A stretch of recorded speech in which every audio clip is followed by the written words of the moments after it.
hindi ko nakikita yung mga bata.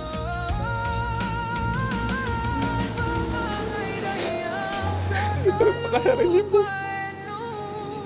Pag uwi ko ng New Year, bago ang New Year, ang sakit ng loob ko. Excited ako umuwi kasi mga kasama ko kayo, tapos yung mga bata wala doon. Hindi mo man lang sinabi sa akin, kahit kayo mga papa, hindi yung ginabihan. Parang tanga. Tapos ngayon, andyan kayo magmamakawa sa akin.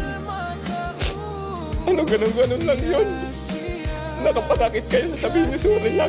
Ganun lang kadali yun. Sobrang selfish mo. Tinanong ako ng anak natin, 5 years old.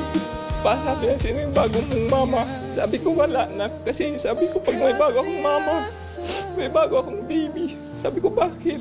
Sabi niya, kasi si mama may bagong papa na, may bago na rin siyang baby. Hindi na ako yung baby niya. 4 years old lang yun. Nararamdaman niya na hindi mo na siya na mahal. Kaya kong isakripisyo kung anong mayroon ako, malagaan ko ng mga anak ko.